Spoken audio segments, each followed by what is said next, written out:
Hello everyone. मैं मिथुन सिंह स्वागत करता हूं आप सभी का। आशा करता हूं आप सभी बहुत अच्छे होंगे। बीपीएससी बिहार टीचर की जो परीक्षा होने वाली है उसके प्रीवियस ईयर क्वेश्चन पेपर को हम लोग देख रहे हैं। इससे पहले मैंने 1996 के पेपर को सॉल्व कराया है आप लोगों के लिए दो पार्ट में, जिसमें 50-50 क्वेश्चन पहले पार्ट में और दूसरे पार्ट में जो है 50-50 क्वेश्चन मैंने करा दिए हैं। इसे आप देख सकते हो, लिंक आपको डिस्क्रिप्शन बॉक्स में मिल जाएगा। तो चलिए आज की क्लास को स्टार्ट करते हैं बिना कोई टाइम वेस्ट के। मेरी फर्स्ट क्वेश्चन आपके सामने ये रहा, 1911 में क्या हुआ था। चार घटनाएं आपके सामने ऑप्शन में दिख रही होगी आपको बताना 1911 में क्या हुआ था। तो देखिए इसे समझ लीजिए आप। सबसे पहले जॉर्ज पंचम जो थे, जॉर्ज पंचम नाम याद रखिएगा। जॉर्ज पंचम और इनकी जो महारानी थी मैरी, ये कहाँ आई थी? ये आई थी इंडिया। और इंडिया आने के सम्मान में, महारानी के सम्मान में जो है दिल्ली दरबार का आयोजन किया गया था। किसका आयोजन किया गया था? दिल्ली दरबार का। ये भी क्वेश्चन जो है बहुत बार पूछा जा चुका है, तो इसलिए इन चीज़ों को भी याद रखिएगा। और इसी दिल्ली दरबार में 1 अप्रैल को, याद रखिएगा, 1 अप्रैल 1911 को जो है दिल्ली को भारत की नई राजधानी घोषित कर दी गई थी। और कहाँ से घोषित की गई थी ये भी क्वेश्चन पूछा जाता है, याद रखिएगा, कोलकाता से। उस समय कलकत्ता हुआ करता था, अब ये कोलकाता है। ठीक है, चलिए आगे बढ़ते हैं। यानी कि आपका राइट आंसर क्या हो जाएगा? Option number 2। अगले क्वेश्चन की ओर हम लोग बढ़ते हैं। नेक्स्ट क्वेश्चन आपके सामने ये रहा, पानीपत का तीसरा युद्ध कब हुआ था? बिल्कुल आसान सा जवाब मैं आपको बता देता हूं, 1761 में। अब देखिए 1761 ईस्वी में तीसरा युद्ध हो गया पानीपत का। कौन जीता था? तो यहाँ पे अब अहमद शाह अब्दाली जो है वो ये युद्ध जीत चुका था, लेकिन हारा इसमें कौन था? तो इसमें मराठों की हार हुई थी। किसकी हार हुई थी? मराठों की हार हुई थी। याद रखिएगा इस बात को। ठीक है, चलिए आगे बढ़ते हैं नेक्स्ट क्वेश्चन की ओर। भारत जो है किस दिन गणराज्य घोषित हो गया? तो देखिए भारत जो है 15 अगस्त को गणराज्य घोषित नहीं हुआ था। इस दिन इसे स्वतंत्रता प्राप्त हुई थी। गणराज्य होने का मतलब है आपके पास एक संविधान है, नीति नियम कानून है आपके देश में। तो गणराज्य जो है भारत 26 जनवरी 1950 को घोषित हो गया था। 4 इसका राइट आंसर है। लेकिन एक और बात आपको याद रखना है, हम लोगों ने जो है 26 नवंबर 1949 को ही संविधान को अंगीकार कर लिया था, लेकिन इसकी फाइनल घोषणा 26 जनवरी 1950 को हुई थी। इन चीज़ों को ध्यान रखिएगा, क्वेश्चन बहुत बार इस तरह के पूछे जाते हैं। चौथे क्वेश्चन की ओर बढ़ें उससे पहले आप लोगों से मैं 3 प्रश्न पूछना चाहूँगा। नीचे कमेंट करके इसका सारे लोग जवाब दीजिएगा। आपको बताना है चीन की राजधानी का नाम। देखिए करंट अफेयर्स भी मैं आप लोगों को कराऊंगा। अगर आपको करंट अफेयर्स चाहिए तो नीचे कमेंट करके करंट अफेयर्स जरूर लिखिएगा। पहला सवाल है चीन की राजधानी का नाम आपको बताना है। दूसरा सवाल नेपाल की राजधानी का नाम आपको बताना है। ठीक है, तीसरा क्वेश्चन आप लोगों के सामने ये रहा, भारत का नहीं, बिहार का शोक किस नदी को कहा जाता है? बिहार का शोक जो है किस नदी को कहा जाता है? नीचे कमेंट करके तीनों सवालों का जवाब आप लोग जरूर दीजिएगा। ठीक है, नहीं पता तो गूगल से ढूंढ के जरूर दीजिएगा। फिलहाल क्वेश्चन नंबर 4 की ओर बढ़ते हैं। संविधान के मौलिक अधिकारों में कौन से अधिकार को शामिल नहीं किया गया है? तो देखिए यहाँ पे समानता का अधिकार को भी शामिल किया गया है, स्वतंत्रता के अधिकार को भी शामिल किया गया है, शोषण के विरुद्ध अधिकार को भी शामिल किया गया है, लेकिन काम पाने का अधिकार जो है आपको मौलिक अधिकार के श्रेणी में नहीं रखा जाता है। तो भैया कौन कौन से अनुच्छेद में किसे किसे रखा गया है? तो देखिए समानता का अधिकार आपको मिलेगा 14 से 18वें अनुच्छेद में। ठीक है, याद रख लीजिएगा। और अगर मैं आज के बोलचाल की भाषा में बोलूं तो घोंट के पी जाइए आप। ठीक है, अनुच्छेद स्वतंत्रता का अधिकार जो है ये जो 11 से लेकर कहाँ तक है? 22 अनुच्छेद तक आपको मिलेगा। और शोषण का अधिकार, शोषण के विरुद्ध आवाज उठाने की जो अधिकार है आपको 23 से 24 अनुच्छेद में मिल जाएगा। इसे याद रख लीजिएगा, this is very very important question. चलिए आगे बढ़ेंगे क्वेश्चन नंबर 5 की ओर। राज्यसभा सदस्यों का कार्यकाल कितने वर्षों का होता है? बहुत ही आसान सा सवाल है, लेकिन आंसर तो पहले आप लोगों को सभी को पता है 6 साल। लेकिन राज्यसभा में टोटल 12 सदस्यों को, 12 मेंबर्स को जो है यहाँ पे मनोनीत किया जाता है। ठीक है, 12 सदस्यों को कौन मनोनीत करता है? राष्ट्रपति। लेकिन याद रखिएगा राष्ट्रपति इसे मनोनीत तो कर देता है, लेकिन जो पार्टी सरकार में होती है उनके द्वारा जो सदस्यों का नाम रखा जाता है उन्हें ही चयनित किया जाता है। अब किन सदस्यों को चयनित किया जाएगा? जैसे खेल जगत से कोई मशहूर खिलाड़ी है, साहित्य जगत से कोई मशहूर खिलाड़ी है, कला के क्षेत्र से कोई मशहूर खिलाड़ी है, समाज सेवी है, उसे जो है यहाँ पे मनोनीत किया जाता है। और कुछ और चीज़ें राज्यसभा के बारे में देख लेते हैं जो कि इंपॉर्टेंट है, वेरी वेरी इंपॉर्टेंट है, जो कि एग्जाम में आ सकता है।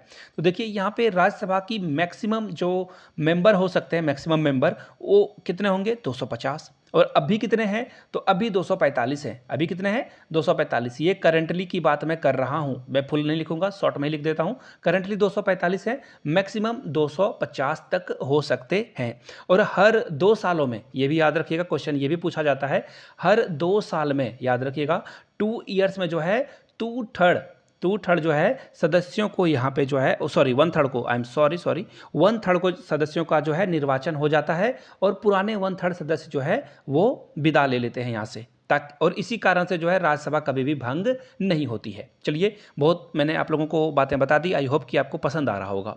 वाटरलू के युद्ध के बाद जो है नेपोलियन को निर्वासन में कहाँ भेजा गया था? एक्चुअली देखिए, नेपोलियन को मारा नहीं गया था। Napoleon Bonaparte is extremely great warrior, आप इनसे बहुत कुछ सीख सकते हैं, बहुत ही एक्सट्रीम लेवल पे इन्होंने काम करा है और इनके कहानियों को जरूर आपको खोज कर पढ़ना चाहिए। ठीक है, फिलहाल मैं पहले बता दूं वाटरलू की लड़ाई कब हुई थी। वाटरलू की लड़ाई फ्रांस और इंग्लैंड के बीच हुई थी। वाटरलू की लड़ाई 1815 में हुई थी और इनको जो है एक द्वीप पे रखा गया था, नेपोलियन बोनापार्ट को। उस द्वीप का नाम है सेंट हेलेना।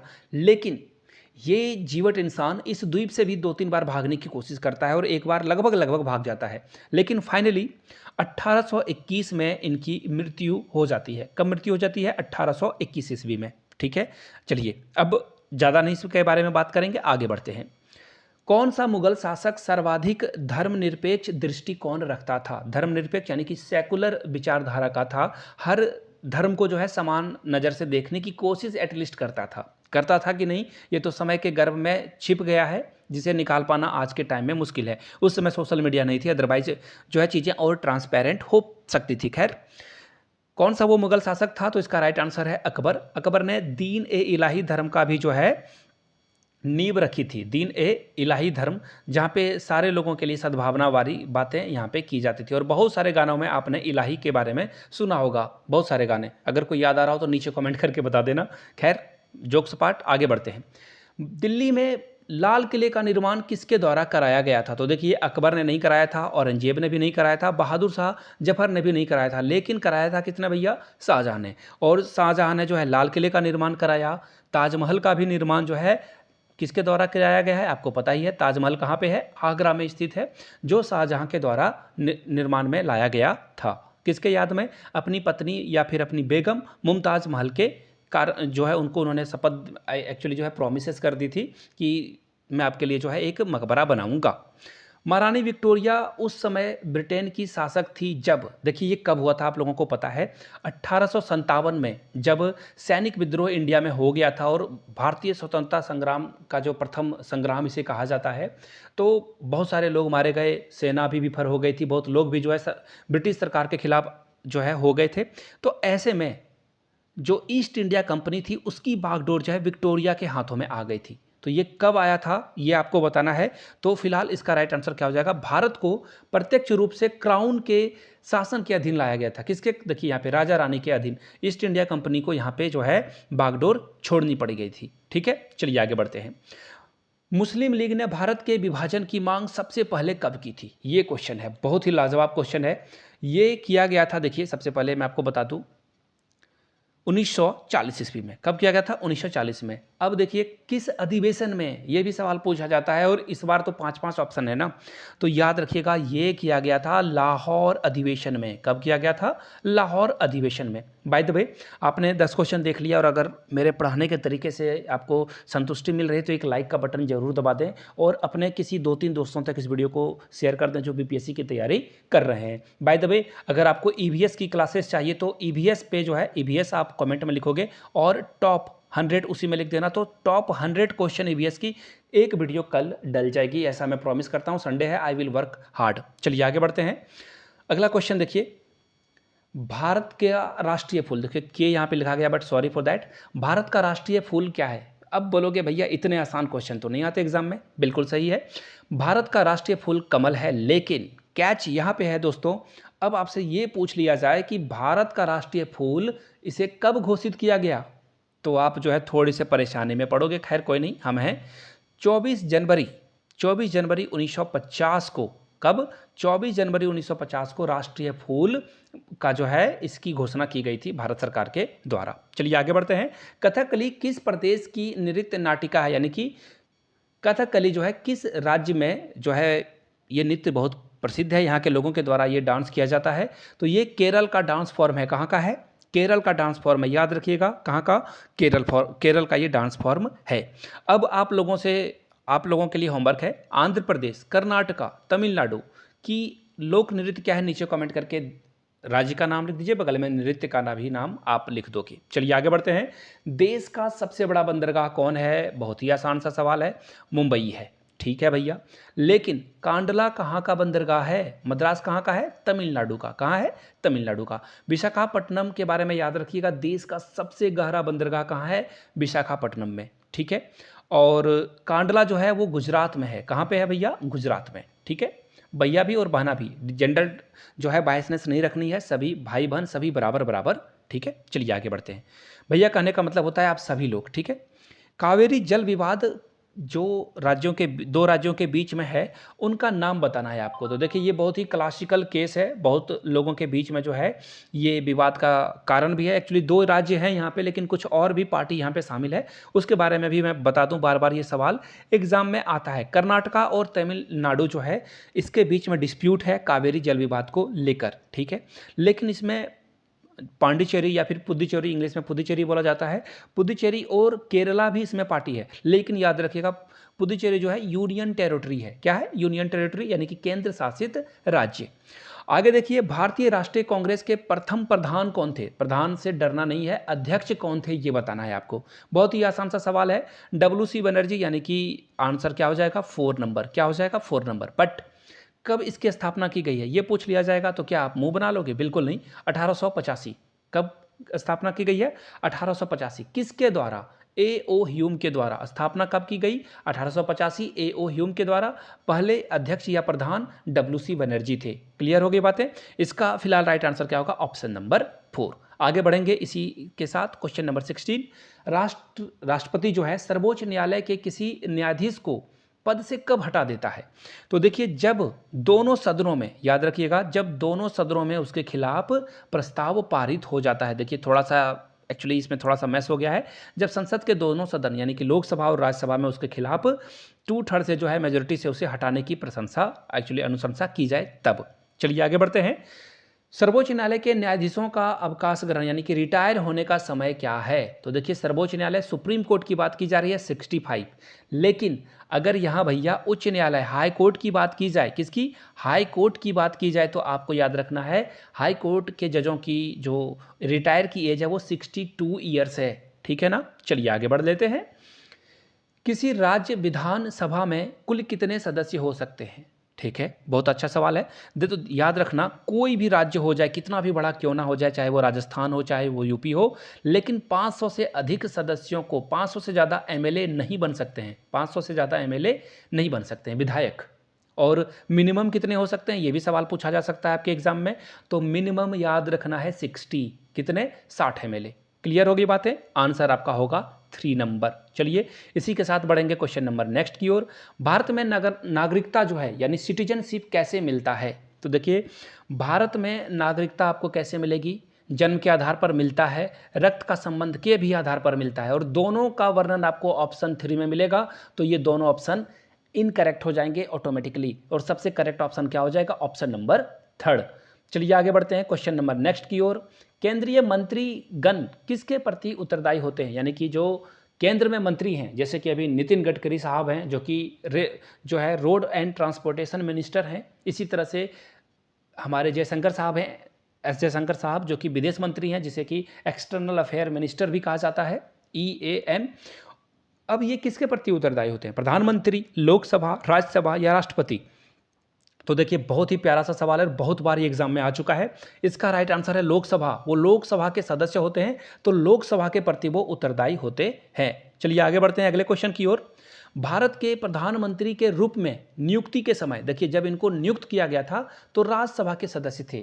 तो याद रखिए मनमोहन सिंह ने कोई इलेक्शन नहीं लड़ा है, बार बार वो राज्यसभा से मनोनीत होकर आते थे। एक नाम तो आपको पता हो गया, 3 लोगों के नाम मैं बताऊंगा, एक तो इसमें आंसर भी है। पहला नाम मनमोहन सिंह की बात हो गई, दूसरा नाम कौन सा है भैया, दूसरा नाम है इंदिरा गांधी का, जो कि आपके ऑप्शन में है। तीसरा नाम है एच.डी. देवगौड़ा, ठीक है, एच.डी. देवगौड़ा। तो राइट आंसर इसमें कौन सा हो जाएगा, इंदिरा गांधी जब प्रधानमंत्री के तौर पर चुनी गई थी उस समय वो राज्यसभा की सदस्य थी। कहाँ की सदस्य थी, राज्यसभा की। आई होप कि ये बातें क्लियर हो गई हो। तो आगे बढ़ते हैं अगले क्वेश्चन की ओर।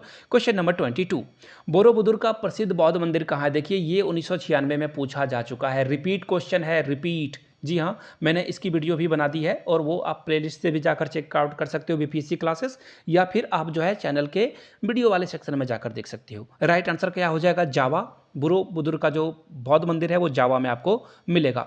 मराठा शासन में, देखो ये भी क्वेश्चन रिपीटेड है, ये भी क्वेश्चन क्या है भैया, रिपीटेड है, भैया बहना दोनों, ठीक है, कोई बायसनेस नहीं। तो इसका राइट आंसर क्या हो जाएगा, पेशवा। क्या हो जाएगा, पेशवा। चलिए आगे बढ़ेंगे। The wealth of nation, the wealth of nation की रचना किसके द्वारा की गई थी। तो देखिए इसका राइट आंसर क्या है, एडम स्मिथ। इनको जो है इकोनॉमिक्स का फादर भी कहा जाता है, पिता भी कहा जाता है, अर्थशास्त्र का पिता के रूप में जाना जाएगा एडम स्मिथ को। भारत भारती के लेखक कौन है, बहुत ही आसान सा सवाल है। भारत भारती के लेखक हैं मैथिली शरण गुप्त, यानी कि ऑप्शन नंबर 4 के साथ चलना था आपको, ठीक है। चलिए, glimpses of the world history किसके द्वारा लिखी गई है, हमारे देश के प्रथम प्रधानमंत्री जवाहरलाल नेहरू के द्वारा। और जवाहरलाल नेहरू लगातार 16 साल तक इस देश के पीएम बने रहे थे, प्राइम मिनिस्टर बने रहे थे, और इनका रिकॉर्ड अभी तक नहीं टूटा है। और इसका राइट आंसर क्या हो जाएगा, option number A is the right answer. चलिए बढ़ेंगे क्वेश्चन नंबर नेक्स्ट की ओर।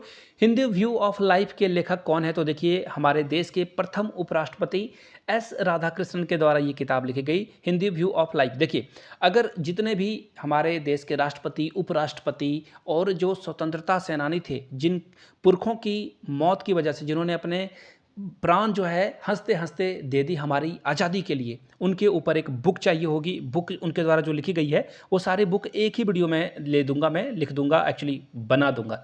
तो बुक लिखकर आप नीचे कमेंट कर दीजिएगा, तो इसके ऊपर एक डेडिकेटेड वीडियो बन जाएगी।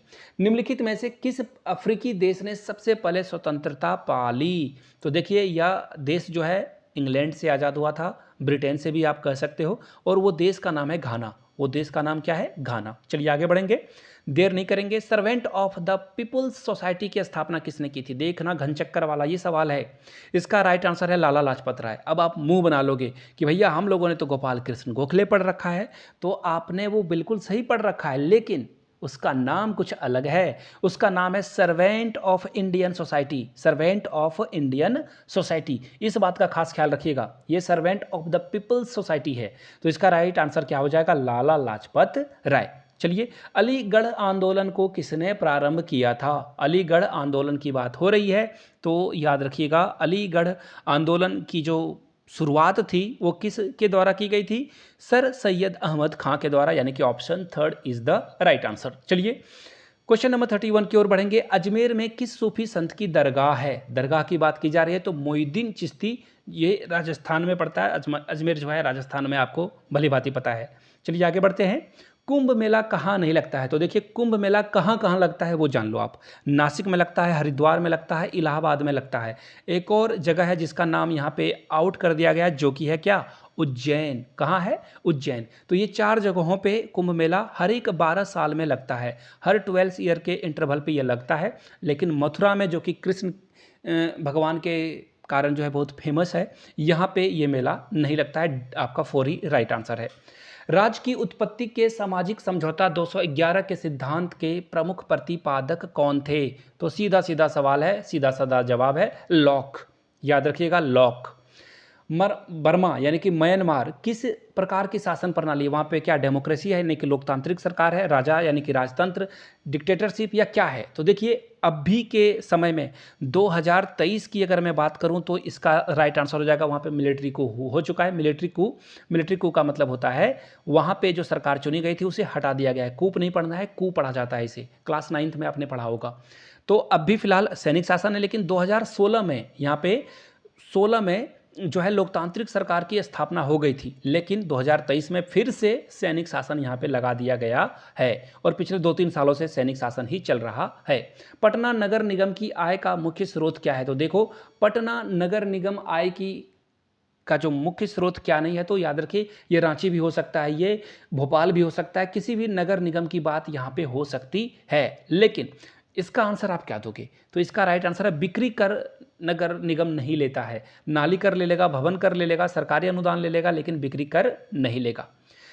भारतीय संविधान में स्वतंत्रता के अधिकार में कौन सी स्वतंत्रता शामिल नहीं है? अभिव्यक्ति यानी कि फ्रीडम ऑफ स्पीच है भैया।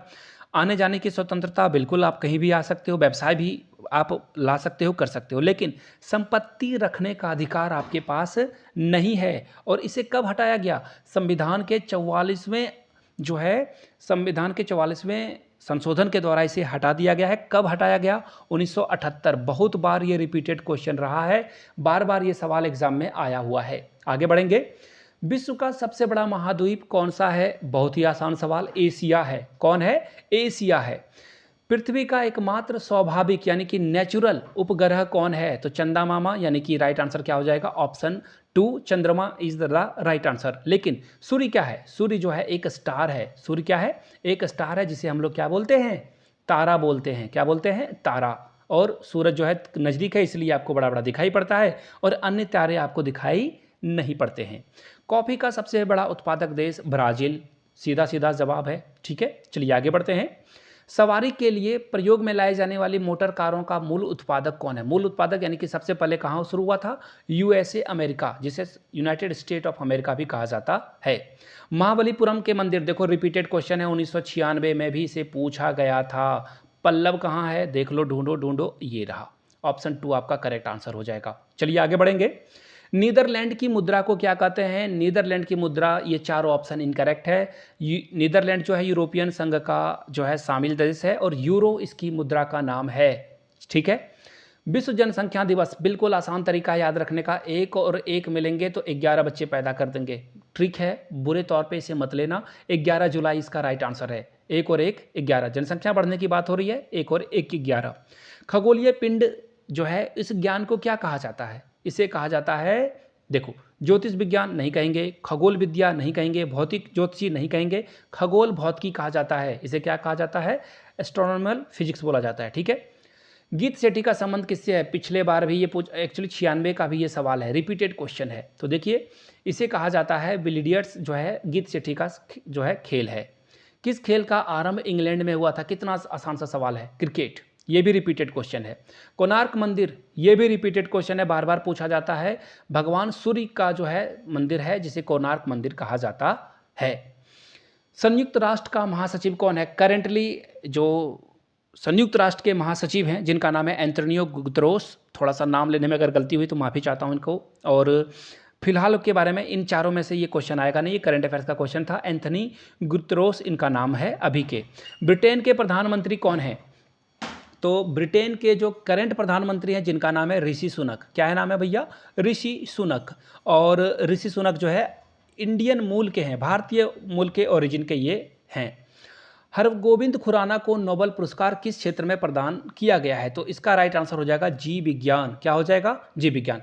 अब देखिए, अगर आपको 1993 के और भी पेपर को देखना है तो नीचे कमेंट करके 1993 ज़रूर लिखिएगा, और जो बचे हुए 50 प्रश्न हैं, इसका जवाब जो है आपको अगले वीडियो में मिल जाएगा। वीडियो जैसा भी लगा हो, प्लीज़ फीडबैक नीचे कमेंट सेक्शन में ज़रूर दें।